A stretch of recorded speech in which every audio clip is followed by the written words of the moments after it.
Hola, y damos la bienvenida a quienes nos escuchan a esta nueva inmersión profunda.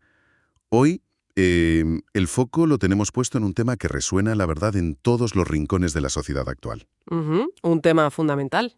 Pero, a ver, vamos a abordarlo desde una perspectiva distinta, desde la acción, el movimiento y, sobre todo, la esperanza. Exacto. El objetivo de este análisis a fondo de hoy es explorar el lado de las soluciones. Sí, porque ya es hora de hablar de soluciones. Justo. Nuestra misión es desgranar las propuestas, esas estrategias e intervenciones concretas que se están diseñando y ejecutando ya, tanto a nivel global como local, para reducir el enorme reto de la soledad. Un reto que, como veremos, nos interpela a todos. Totalmente. Pero bueno, antes de entrar en materia, y siguiendo las indicaciones súper precisas de las fuentes que nutren este análisis, es obligatorio hacer una pequeña pausa para contextualizar. Claro, hay que situar a la audiencia. Eso es. Tenemos que aclarar explícitamente que ya se ha realizado previamente un audio con la descripción detallada del problema, las causas y los predictores más importantes de la soledad. Sí, un material imprescindible. Y además otro audio independiente que detalla los graves problemas que ésta genera. Ujú. Así que con ese contexto ya bien establecido, hoy la lupa la ponemos estrictamente en cómo se está solucionando. Y a ver, para trazar este mapa de soluciones contamos con una pila de documentos que son realmente reveladores. Son fascinantes, sí. El análisis se fundamenta en el Marco Estratégico Estatal de las Soledades 2026-2030 de España. Un documento clave, ¿no? Sí. Y también tenemos el Barómetro de la Soledad No Deseada en España de 2024, Ujú. además de informes muy recientes de la Organización Mundial de la Salud, estudios a gran escala de la Comisión Europea a través de su Centro Común de Investigación, el JRC, Que trae datos interesantísimos. ya lo creó, y bueno, documentos de la OCDE. Lo que subyace en todos estos textos, si los leemos en conjunto, es un cambio de paradigma brutal. Totalmente brutal. O sea, la soledad ha dejado de considerarse una tragedia silenciosa. Ya. Ese problema privado que, digamos, cada individuo debe gestionar de puertas para adentro.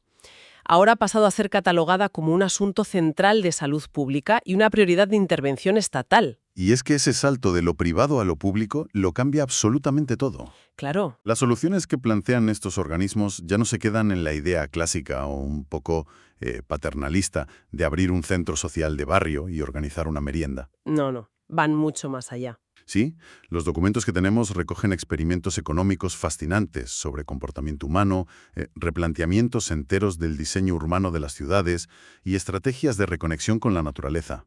Aquí es donde se pone realmente interesante la cosa. Sí, empezando por el panorama global.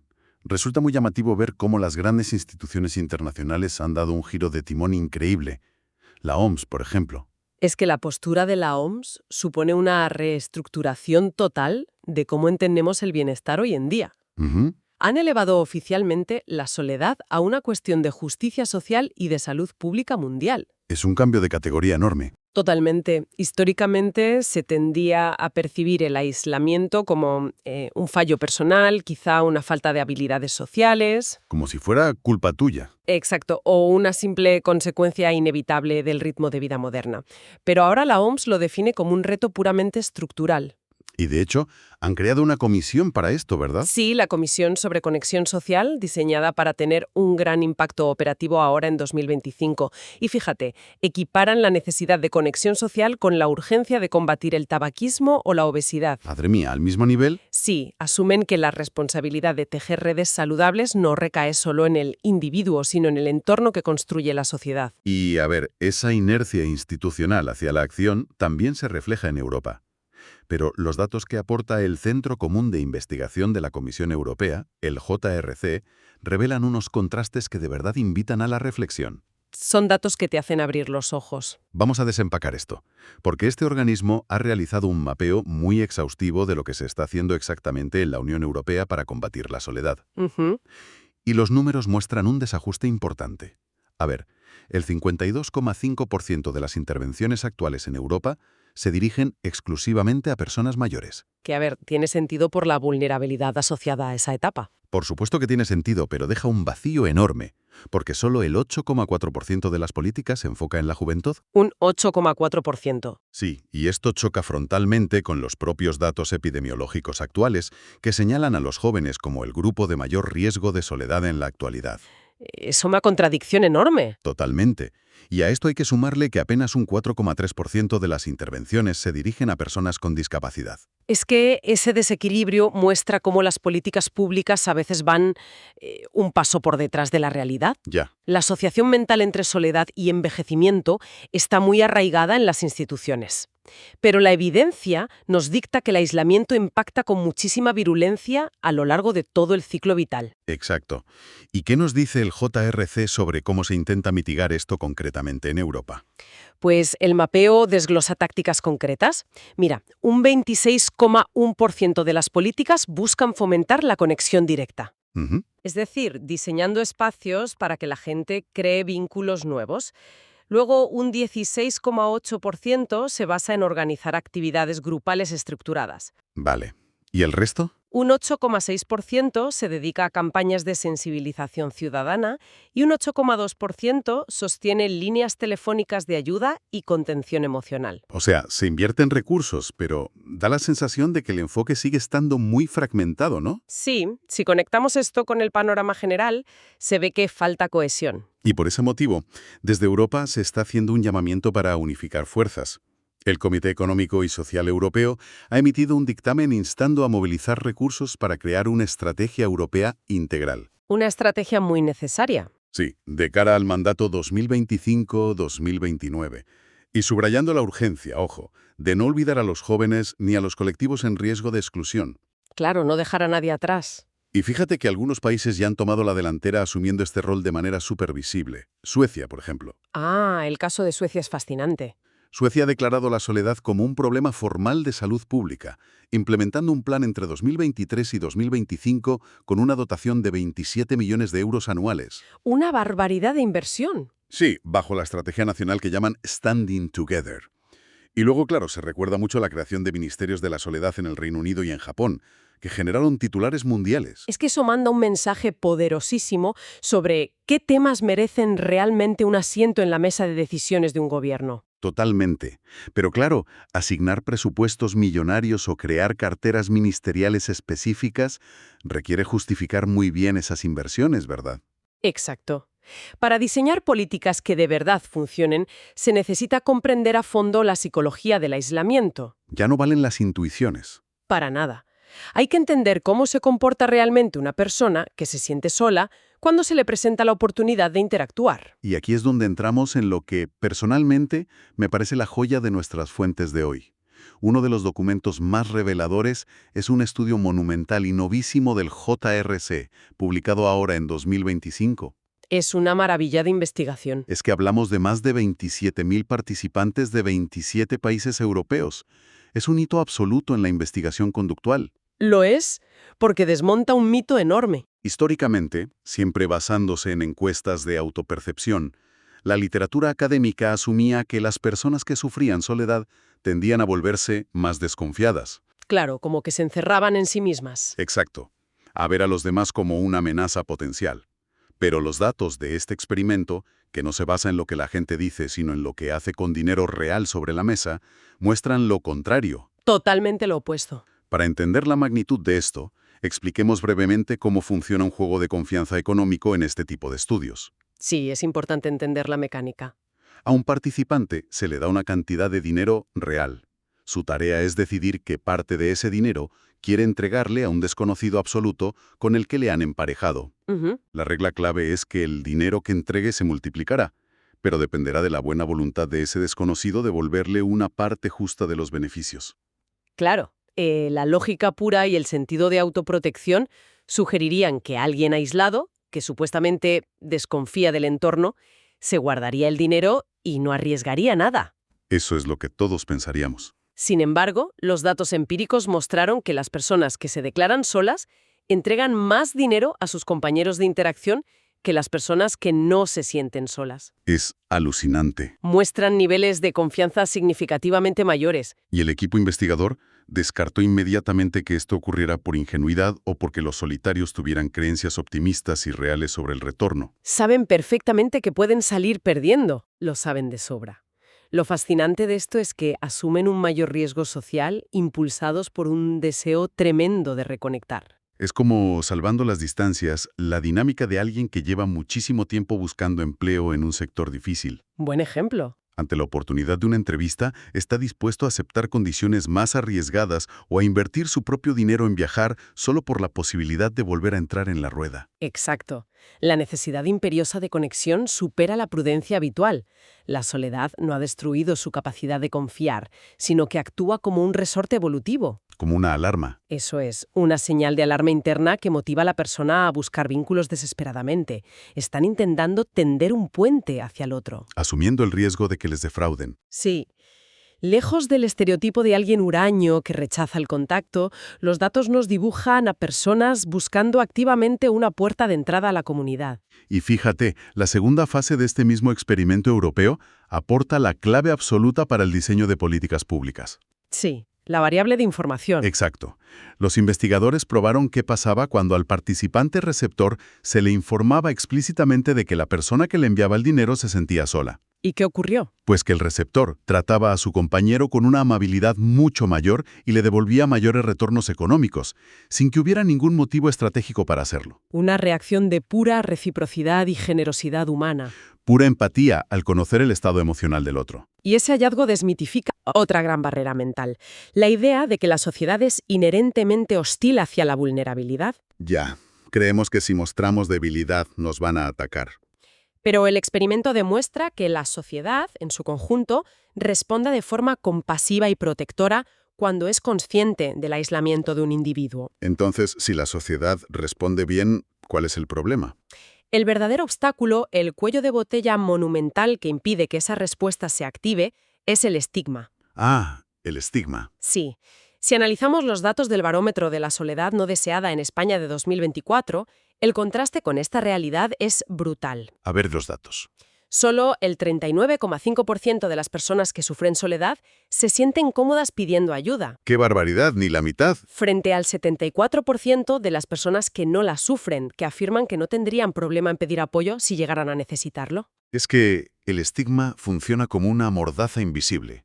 Admitir en voz alta, me siento solo, sigue acarreando un peso social enorme en nuestra cultura. Como si fuera una confesión de fracaso personal. Totalmente. Así que la conclusión pragmática de todo esto para quienes toman decisiones es clarísima.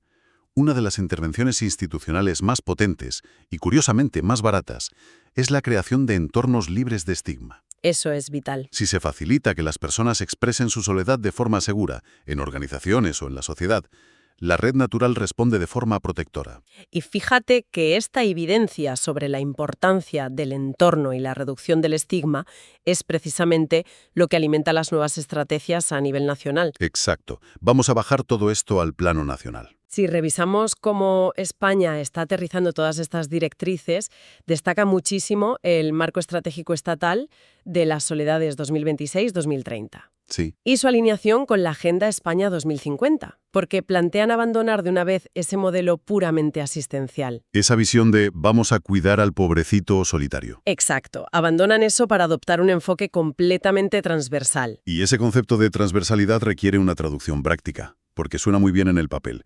Lo que el marco estratégico postula es que la soledad no se resuelve únicamente desde el despacho de los servicios sociales. Claro que no. Implica repensar el urbanismo de las ciudades desde la base. Hablamos de decisiones aparentemente pequeñas, pero cruciales. Como, por ejemplo, cómo están orientados los bancos en una plaza, ¿no? Exacto, si están enfrentados para facilitar la charla o mirando todos a una pared. Si las aceras permiten el paseo compartido sin tener que ir en fila india. O si hay espacios de sombra que inviten a detenerse y conversar, en lugar de ciudades que expulsan al peatón. Totalmente. Y también implica a las políticas de empleo. El mismo barómetro de 2024 señala que el desempleo llega a triplicar la prevalencia de la soledad en determinadas franjas de edad. Es un factor multiplicador clarísimo. Y aborda como pilar central la interseccionalidad. Incorporar la interseccionalidad es fundamental hoy en día. Significa reconocer que la soledad interactúa con otras vulnerabilidades y las agrava. Claro, no afecta a todo el mundo por igual. No, factores como el género, el nivel de ingresos, el origen cultural o tener una discapacidad determinan profundamente el riesgo de aislamiento. La pobreza influye muchísimo. Exacto. Las nuevas directrices exigen que se contemple cómo la exclusión social actúa como multiplicador. El objetivo es tejer redes desde la equidad, garantizando que los recursos lleguen a quien se enfrentan barreras sistémicas. Y toda esta arquitectura estatal y europea tiene que aterrizar en la realidad del día a día, ¿verdad? Sí, la acción sobre el terreno recae en las comunidades autónomas, que adaptan los marcos a sus propios retos demográficos. Tenemos el caso de Asturias, que es un ejemplo clarísimo de adaptación sobre el terreno. Asturias tiene un reto gigante con la dispersión poblacional. Y con el envejecimiento en zonas rurales. Su estrategia 2025-2030 busca afrontar esto con programas como Rompiendo Distancias. Que es una iniciativa fantástica. Sí, y lo más destacable es que su marco busca abarcar todas las etapas de la vida, alejándose de ese cliché de que la soledad es patrimonio exclusivo de la tercera edad. Por otra parte, tenemos a Aragón compartiendo parte de ese reto territorial. Ellos han estructurado programas muy dirigidos a proporcionar soporte a personas mayores que viven solas en entornos con bajísima densidad de población. Para que el aislamiento geográfico no se convierta en social. Exactamente. Y si observamos las estrategias de Castilla y León o de Cantabria, el foco se pone intensamente en la prevención primaria. ¿En qué sentido? Sus modelos de intervención priorizan la promoción de estilos de vida saludables y la detección temprana. Intentan capacitar a los servicios sociales y a los centros de atención primaria para identificar los primeros indicios de desconexión social. Mucho antes de que se cronifique. Claro, antes de que tenga un impacto severo en la salud física o mental. Y si bajamos ya al nivel de proximidad máximo, los ayuntamientos actúan como la verdadera primera línea de defensa de todo esto. Son la administración más cercana, están en el barrio. Y en este ámbito hay casos de innovación que son referentes en toda Europa. Barcelona destaca muchísimo por haber diseñado dos estrategias diferenciadas. Sí, una aproximación muy inteligente. Tienen una estrategia general para toda la ciudadanía, pero han sido pioneros al lanzar una estrategia enfocada de manera exclusiva en la juventud. Atacando directamente ese vacío del que alertaba el informe europeo. Exacto, donde recordamos que los jóvenes apenas recibían el 8% de la atención institucional. Y Madrid también está innovando. Ha renovado su estrategia municipal hasta 2027. Orientando esfuerzos a la soledad emocional, ¿verdad? Sí, a lo que denominan soledad emocional o relacional en las personas mayores.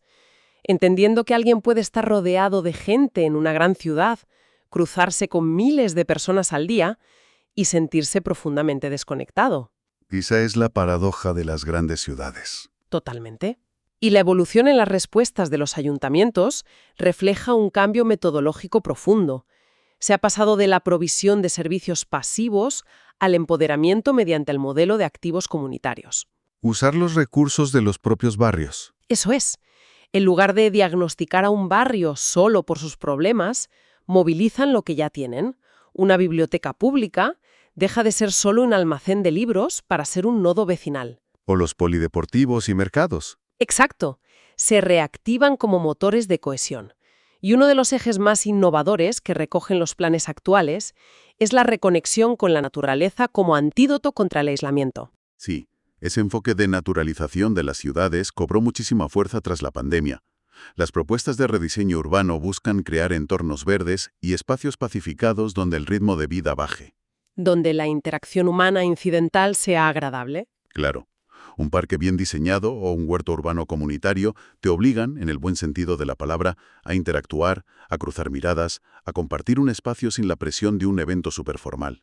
Y si hacemos una síntesis de toda esta avalancha de datos y propuestas, la gran conclusión es que mitigar este enorme reto no pasa solo por aprobar presupuestos gigantescos o levantar edificios gubernamentales nuevos. Entonces, ¿qué significa todo esto realmente para quienes nos escuchan? Pues que exige un rediseño transversal de cómo habitamos el mundo, de cómo vivimos juntos. Exige replantear las reglas de convivencia. Desde el trabajo casi invisible de combatir el estigma para que pedir ayuda sea seguro. Hasta adaptar el hormigón de nuestras calles, e implica un esfuerzo consciente por equilibrar la balanza, para que un joven en paro o una persona migrante reciban el mismo apoyo que una persona mayor. La equidad es la base.